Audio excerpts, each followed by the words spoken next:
በግራው መከታው በቀኙ ካልመታም በምን ያስታውቃል ቦረናና ሜታም። ጤና ይስጥልኝ። አርዕስተ ዜናውን በማስቀደም ዕለታዊ መረጃዎችን የምናሰማችሁ ይሆናል። በመካነ ሰላም ግንባር ከትላንት ጀምሮ እየተደረገ ባለው ተጋድሎ በርካታ የአገዛዙ ወታደሮች መደምሰሳቸው ተነገረም።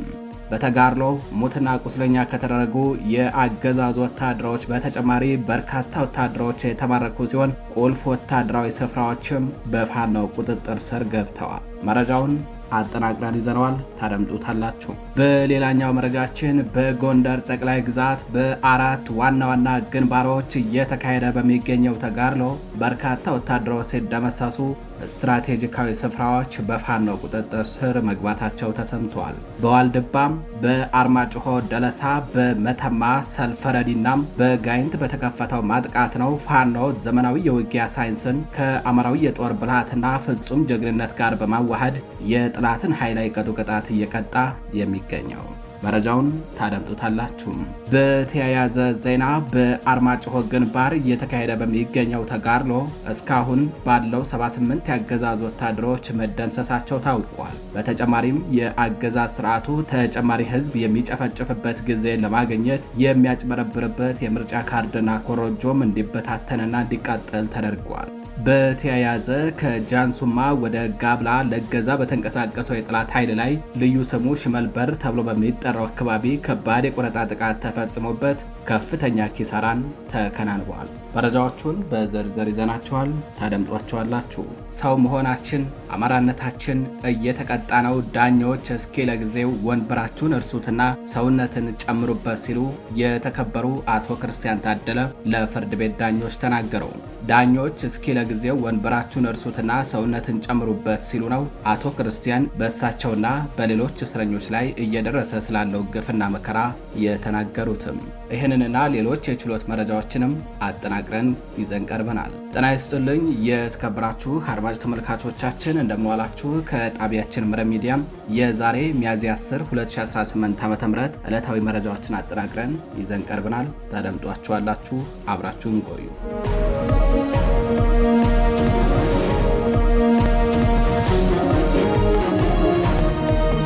ወደ ቀዳሚው መረጃችን እናልፋለን። በመካነ ሰላም ግንባር ከትላንት ጀምሮ እየተካሄደ ባለው ተጋድሎ በርካታ የአገዛዙ ወታደሮች ሲደመሰሱ ቁልፍ ወታደራዊ ስፍራዎች በፋኖ ቁጥጥር ስር ገብተዋል። ማን በነገረው ለጣሊያን ደርሶ ሚካኤል መጣ ረመጥ ለብሶ በሚለው የአባቶች ስነ ቃል የታጀበውና የጀግናውን ንጉስ ሚካኤል አርበኝነት የተላበሰው 105ኛ ንጉስ ሚካኤል አሊኮር በመካነ ሰላም ግንባር ለተከታታይ ቀናት ለአስጨራሽ ተጋድሎ እያደረገ ይገኛል።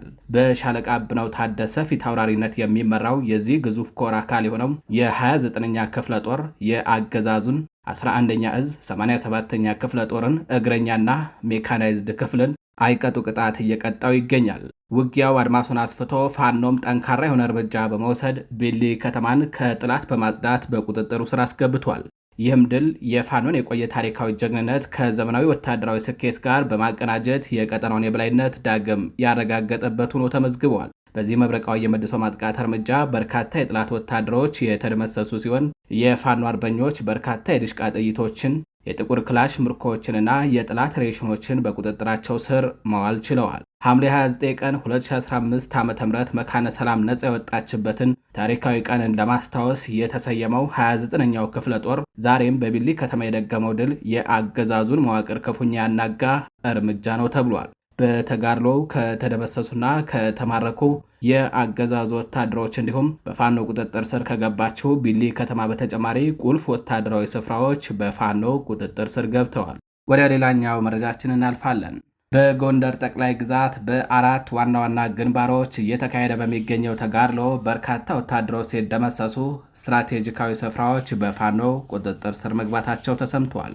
በዋልድባ፣ በአርማጭሆ ደለሳ፣ በመተማ ሰልፈረዲና በጋይንት በተከፈተው ማጥቃት ነው ፋኖ ዘመናዊ የውጊያ ሳይንስን ከአማራዊ የጦር ብልሃትና ፍጹም ጀግንነት ጋር በማዋሃድ የጠላት ኃይልን አይቀጡ ቅጣት እየቀጣ የሚገኘው። በአማራ ፋኖ ብሔራዊ ንቅናቄ ጎንደር ጠቅላይ ግዛት በላይ እዝ ስር የሚገኙ ሶስቱ ኮር አሃዶች በተለያየ ውጊያ ቀጠናዎች በወሰዱት የተቀናጀና ስኬታማ የማጥቃት እርምጃም የጠላት ሰራዊትን አከርካሪ ሰብረው ድል ተቀዳጅተዋል። በዋልድባ በአርማጭሆ ደለሳ እንዲሁም በመተማ ሰልፈረዲ ግንባሮች የተካሄዱት ውጊያዎች የጠላትን ኃይል ሙሉ በሙሉ ያሽመደመዱና ተስፋ ያስቆረጡ የድል ዜናዎች ተመዝግበውባቸዋል። ይህ በበርካታ አቅጣጫዎች በአንድ ጊዜ የተከፈተው ጥቃት የጠላትን የመከላከል አቅም የበታተነና የፋኖን ስልታዊ የበላይነት በገሃድ ያሳየ ሆኗል።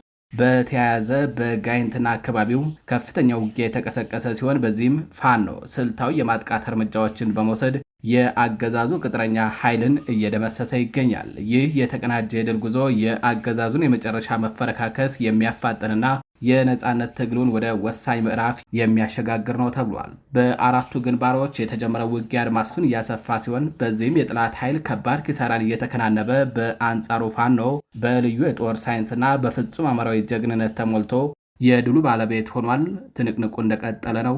በተያያዘ ዜና በአርማጭሆ ግንባር እየተካሄደ በሚገኘው ተጋድሎ እስካሁን ባለው 78 የአገዛዝ ወታደሮች መደምሰሳቸው ታወቀ። በተጨማሪም አገዛዝ ስርዓቱ ተጨማሪ ህዝብ የሚጨፈጭፍበት ጊዜ ለማግኘት የሚያጭበረብርበት የምርጫ ካርድ ኮሮጆም እንዲበታተን ተደርጓል። በአርማጭሆ ግንባር በምርጫ ስም የአማራን ህዝብ ለተጨማሪ እልቂት እንዲዳረግና የጸረ አማራው ብልጽግና አገዛዝ ዕድሜ እንዲራዘም ለማድረግ ሲንቀሳቀሱ በነበሩ ካድሬዎችና ወታደሮች ላይ ከባድ እርምጃ እየተወሰደ ነው። በአማራ ፋኖ ብሔራዊ ንቅናቄ ጎንደር ጠቅላይ ግዛት ደጃች በላይ ዘለቀ ዕዝ 305ኛ ጎቤ መልኬ ኮር 52ኛ ክፍለ ጦርና የኮሩ ተወርዋሪ ሰራዊት እየወሰዱት ባለው እርምጃ የጠላት ኃይል ከባድ ኪሳራን ተከናንቧል። በዚህ መብረቃዊ ጥቃት 36 የጠላት ኃይሎች ተገድለዋል፣ 42 የሚሆኑት ደግሞ ቆስለዋል። በድምሩም 78 ወታደሮች ተደምስሰዋል። አገዛዝ ስርዓቱ ተጨማሪ ህዝብ የሚጨፈጭፍበት ጊዜ ለማግኘት የሚያጭበረብርበት የምርጫ ካርድ ኮረጆም እንዲበታተንና እንዲቃጠል ተደርጓል። በተያያዘ በጃንሱማ ወደ ጋብላ ለገዛ ሲንቀሳቀስ በነበረ የጠላት ኃይል ላይ ሽመልበር ተብሎ በሚጠራው አካባቢ በተወሰደ የቆረጣ ማጥቃት በርካቶች ተመተዋል። ቀሪው ኃይል ከአሃዱ ከርቶ ተበታትነዋል። በአሁኑ ወቅት በአርማጭሆ ቀጠና ውጊያው አድማሱን አስፍቶ የቀጠለ ሲሆን የፋኖ ኃይሎች አካባቢውን ካገዛዙ ዘራፊ ቡድን ሙሉ በሙሉ ነፃ ለማድረግና የህዝቡን ሉዓላዊነት ለማስከበር የሚያደርጉትን ተጋድሎ በከፍተኛ ወታደራዊ ብልጫ ቀጥለዋል።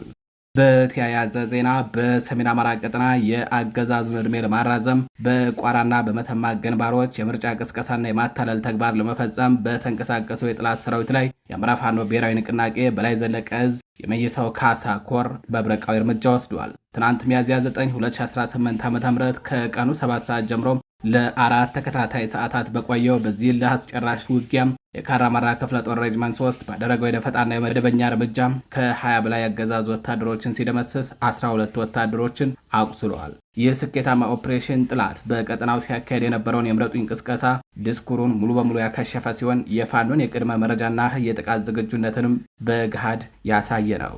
ከመጀመሪያው ምት በኋላም ሌሎች የክፍለ ጦሩ ሬጅመንቶች አካባቢውን በከበባ ውስጥ በማስገባት የጠላት ኃይልን ይበልጥ ውጥረት ውስጥ የከተቱ ሲሆን ይህም ያገዛዙ መዋቅር መፈረካከስ ያሳየ ነው ተብሏል። የተከበራችሁ አድማጭ ተመልካቾቻችን ወደ ችሎትና ወደ ውጭ መረጃዎቻችን እናልፋለን።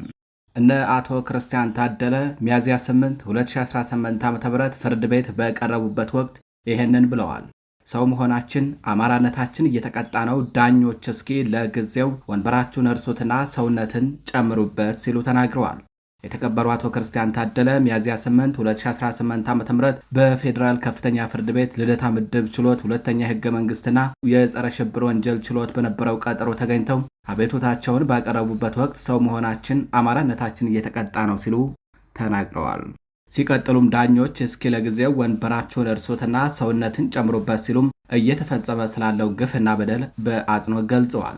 አቶ ክርስቲያን እንዳሉት በችሎቱ እንደ ሰው የመደመጥ ህገ መንግስታዊ መብታቸው ሁሉ ሳይቀር እየተጣሰ ነው። ሕክምና ተከልክዬ ደም እየፈሰሰኝ ነው ብዬ አቤቱታ ባቀርብም ኢንስፔክተር ድሪባ ሰንበታ የመታከም መብቴን ከለከለኝ ብዬ ብጠይቅም እስካሁን አንድም አካል መጥቶ አላነጋገረኝም ብለዋል። ፖሊስ የፍርድ ቤቱን ትዕዛዝ ወደ ጎን በማለት ምርመራ አላደረገም፣ አንዳች ትዕጋት አላሳየም፣ ጉዳዩን ለማጣራት ፈቃደኛ አይደለም ያሉት አቶ ክርስቲያን ታደለ ከህግ ውጭ ግቢ ውስጥ 24 ሰዓት የሚጠብቀን ፌዴራል ፖሊስ ገብቼ ምርመራው እንዳላስኬድ ማረሚያ ቤቱ የፍርድ ቤት ትዕዛዝ ካላመጣ በሚል ከለከለኝ ማለቱ ለችሎቱ ስድብ ነው ሲሉ ምላሹን ተቃውመዋል። ሰብአዊ መብትን በስነ ስርዓት አጥረንና አንቀን ወደፊት መጓዝ አንችልም፣ ችሎቱ እንደ ሰው ህገ መንግስታዊ የመደመጥ መብታችንን ሊያከብር ይገባል ሲሉ አክለዋል። ዳኞች አዎ ከስነ ስርዓት አኳያ ልክ ናችሁ፣ ዳሩ ግን ስነ ስርዓት እየተባለ ያላንዳች ፍትህ በግፍ ከታሰርን ይሄው 3 ዓመት ሆኖናል በማለት የፍትህ ሂደቱን መንቀራፈፍ አውግዘዋል። የፍርድ ቤቱ ትዕዛዝ እየተከበረ አይደለም። ጥቃቅን ነገሮች ስለምን መበየን አልተቻለም? ወረቀት እየተቀያየርን በዚህ መልኩ እስከ መቼ እንቀጥላለን? ሲሉ የጠየቁት አቶ ክርስቲያን አንድ የመንግስት ተቋም ማረሚያ ቤት የፍርድ ቤት ትዕዛዝን ካልፈጸመ ወይንም ወደ ሌላ ላኩን የፍርድ ቤቱን የቀደመና የአሁኑን ሁለት ትዕዛዝ አልተከበረም ነው ያሉት። በተያያዘ ሌላኛው የመዝገቡ ተከሳሽ ደሳለኝ እጅጉ ወደ ማረሚያ ቤቱ ያለ ፍርድ ቤት ትዕዛዝ ለመግባት አልቻልኩም ያለው የፌዴራል ፖሊስ ውሸቱን ነው፣ ፍርድ ቤቱን እያታለለ ነው ሲሉ ተቃውመዋል። ከማረሚያ ቤቱ ፍቃድ ውጭ ወደ ማረሚያ ቤት እና እስረኞች ክፍል ዘሎ በመግባት ለ4 ተከታታይ ቀናት ብርበራ ያደረገ መሆኑን በማስታወስ ፖሊስ ችሎቱን እያታለለ ስለመሆኑ አመልክተዋል። በወንጀል ሊጠየቁ ይገባል ሲሉም ተናግረዋል። የማረሚያ ቤቱ የፖሊስ አባላት መለያ ባጅ ስለሌላቸው ወንጀል ቢፈጽሙ እንኳን ለመያዝ አይቻልም ሲሉም አላስፈላጊነቱን ጠቁመዋል። የተከበራችሁ አድማጭ ተመልካቾቻችን ወደ ሌላኛው መረጃችን እናልፋለን። እንደ የተከበሩ ዮሐንስ ቧያለው ፍርድ ቤት ቀርበዋል። ፍርድ ቤቱ በተደጋጋሚ ለሰጧቸው ትዕዛዞች ምላሽ አላገኘውም በሚል የቅሊንጦ ማረሚያ ቤት ኃላፊ በችሎቱ ፊት ተገኝተው ምላሽ እንዲሰጡ አዟል። እንደተከበሩ አቶ ዮሐንስ ቧያለው ጉዳያቸውን በማረሚያ ቤቱ ነው ከሚከታተሉ 16 የምክር ቤት ፖለቲከኞችና ጋዜጠኞች መካከል 12 የሚሆኑት ሚያዝያ 8 2018 ዓ.ም በፌዴራል ከፍተኛ ፍርድ ቤት ልደታ ምድብ ሁለተኛ ህገ መንግስትና ጸረ ሽብር ወንጀል ችሎት ተገኝተዋል። አማረ መለሰም፣ ሻምበል አድማሱ አለሙና ከፍ አለ ባለው በህመም ምክንያት እንዲሁም ወተቱ ደሳለኝ ባልተገለጸ ምክንያት ከችሎቱ አልተገኙም። መዝገቡ የተቀጠረው በተከሳሾች በኩል ለቀረበ አቤቱታዎች የቂሊንጦ ማረሚያ ቤትና የፌዴራል ፖሊስ የሚሰጡትን ምላሽ ለመጠባበቅ ነበረ። በዚህ መሰረት ከቂሊንጦ ማረሚያ ቤት አንጻር የተከበሩ ዶክተር ካሳ ተሻገር በግል ተቋም የልብ ሕክምና እንዲያገኙና ከታማሚ ልጃቸው ጋር በመገናኘት እንዲንከባከቡት በሚል ፍርድ ቤቱ የሰጠው ትዕዛዝ ምላሽ ያላገኘ ስለመሆኑ ተገልጿል። ሁለተኛ በአንጻሩ የተከበሩ አቶ ዮሐንስ ቧያለውና የተከበሩ ክርስቲያን ታደለ ከቤተሰብ ግንኙነትና ከሕክምና አንጻር በተደጋጋሚ ያቀረቡት አቤቱታ በጎ ምላሽ አለማግኘቱም ተመላክቷል። በተመሳሳይ ችሎት ቀደም ሲል የተሰጠው ትዕዛዝ ብቻ ሳይሆን የአሁኑ ችሎት የሰጠው ትዕዛዝ ጭምር ተፈጻሚ አልሆነም ተብሏል። በመሆኑም ፍርድ ቤቱ በተደጋጋሚ ለሰጧቸው ትዕዛዞች ምላሽ አላገኘውም በሚል የቂሊንጦ ማረሚያ ቤት ኃላፊ ሚያዝያ 15 2018 ዓ.ም በችሎቱ ፊት ተገኝተው ምላሽ እንዲሰጡ አዟል። ሽፍን ጫማ ወደ ማረሚያ ቤቱ እንዲገባ ይፈቀድልን በሚል የቀረበው አቤቱታም እስካሁን ምላሽ አላገኘም። ሁለተኛ በፌዴራል ፖሊስ በኩል በተከሳሾች ላይ የተፈጸሙንና ኢሰመኮ ያጋለጠውን ከፍተኛ የሆነ የሰብአዊ መብት ጥሰትን በተመለከተ እንዲሁም የማረሚያ ቤቱ ጥበቃና ደህንነት ኃላፊ ኢንስፔክተር ድሪባ ሰንበታ በተከሳሾችና በቤተሰቦቻቸው ላይ ከመብት አንጻር ስለፈጸሙት በደል እንዲሁም የአማራን ሕዝብ በጅምላ በመሳደብ የቀረበባቸውን ክስ መሰረት አድርገው ምርመራውን እንዲያጣራ በተደጋጋሚ ታዞ ነበረ። በዕለቱ የፌዴራል ፖሊስ ተወካይ ረዳት ኢንስፔክተር አሳየዋለ ቀርበው ምላሽ ሰጥተዋል። በምላሻቸው የኢሰመኮ ሪፖርትን በተመለከተ ምርመራ እያደረጉ ስለመሆናቸው ተናግረዋል። ወደ ማረሚያ ቤቱ ገብተው ምርመራ ለማድረግ የፍርድ ቤት ትዕዛዝ ካልያዛችሁ አትገቡም ስለመባላቸው በመግለጽ ትዕዛዝ ከተሰጣቸው አዲስ የምርመራ ቡድን አዋቅረው ምርመራውን እንዲያጣሩ ገልጸዋል። ተቋሙ የኢሰመኮ ሪፖርትን አጣራ በሚል ከ2 ዓመት በፊት የኢንስፔክተር ድሪባ ሰንበታን ጉዳይ እንዲያጣራ በሚል ከወራት በፊት በፌዴራል ትዕዛዝ የሰጠው ቢሆንም ተግባር ተፈጻሚ አልሆነም። በመጨረሻም ጉዳዩን የተከታተለው ችሎቱ የቂሊንጦ ማረሚያ ቤት ለተሰጠው ተደጋጋሚ ትዕዛዝ ምላሽ አልሰጠም በሚል የማረሚያ ቤቱ ኃላፊ በችሎት ፊት ቀርበው ምላሽ እንዲሰጡ አዟል። ፌዴራል ፖሊስ የሚያደርገውን የምርመራ ሂደትን በተመለከተ በቀጠሮው እየተገኘ የደረሰበትን እንዲያስረዳ ችሎቱን መዝገቡን የደረሰበትን እንደሚከታተል አሳውቋል። በመጨረሻም ፍርድ ቤቱ የአቃቢ ሕግ ምስክርና የሰነድ ማስረጃ አስተያየትን መርምሮ ብይን እሰጥበታለሁ ሲል ቀደም ሲል በያዘው ቀጠሮ ሚያዝያ 15 2018 ዓ.ም የአቤቱታ ምላሽን ጭምር አብሮ እንደሚመለከት ገልጿል። ወደ ሌላኛው መረጃችን አለፍን። ድብደባን ጨምሮ ከፍተኛ የሆነ የሰብአዊ መብት ጥሰት ተፈጽሞብናል፣ የአካል ጉዳት፣ የህሊና ቁስል፣ የሞራል ጥቃት ደርሶብናል፣ አንተ ሽንታም አማራ በሚል ማንነት ተኮር ስድብ ተሰድበናል፣ ምራቅም ተተፍቶብናል ሲል ታሳሪው አቶ ታደሰ አባቡ ገለጸም። ከቂሊንጦ ወደ አባ ሳሙኤል ማረሚያ ቤት በቅጣት ከተወሰዱ የፖለቲካና የህሊና እስረኞች መካከል አንዱ ነው። ሌላኛው በነፈለቀ ታደሰ መዝገብ ከተከሳሾች መካከል ፈለቀ ታደሰ ከቂሊንጦ፣ ታደሰ አባቡ ከአባ ሳሙኤል ማረሚያ ቤት፣ ዮሐንስ አንዳርጌ ከውጭ ቀርበዋል። በዋስትና ተፈቶ ሂደቱን በውጭ ሆኖ የሚከታተለው ሶስተኛ ተከሳሽ ብሩክ ብናልፍም ዛሬም አልቀረበም። መዝገቡ የተቀጠረው የሶስተኛ ተከሳሽን በችሎት አለመገኘትን በተመለከተ ፖሊስ ምላሽ ይዞ እንዲቀርብ ነው። በተጨማሪ ማረሚያ ቤቱ ለተከታታይ 2 ጊዜ ማረሚያ ቤቱ ሊያቀርቡ ያልቻለውን ሁለተኛ ተከሳሽ ታደሰ አባቡን ይዞ እንዲያቀርብ በሚል ነበር የተቀጠረው። በዕለቱም ተከሳሹ ከአባ ሳሙኤል ማረሚያ ቤት በከፍተኛ ጥበቃ ወደ ፍርድ ቤት ቀርቧል። በዚህ መሰረት ፖሊስ ሶስተኛ ተከሳሽ ብሩክን ላገኘው አልቻልኩም ሲል የጽሁፍ ምላሽ ሰጥቷል።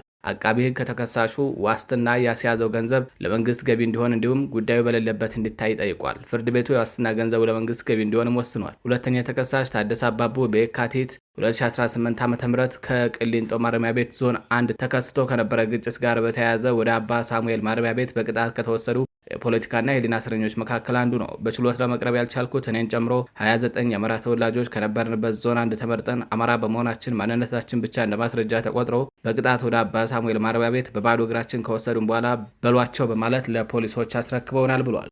በተያያዘ ድብደባን ጨምሮ ከፍተኛ የሆነም የሰብአዊ መብት ጥሰት ተፈጽሞብናል፣ የአካል ጉዳት፣ የህሊና ቁስል፣ የሞራል ስብራት ደርሶብናል፣ አንተ ሽንታም አማራ በሚል ማንነት ተኮር ስድብ ተሰድበናል፣ ምራቅ ተተፍቶብናል ሲል የአባ ሳሙኤል ማረሚያ ቤት በፖሊሶች የፈጸሙትን ግፍ አጋልጧል።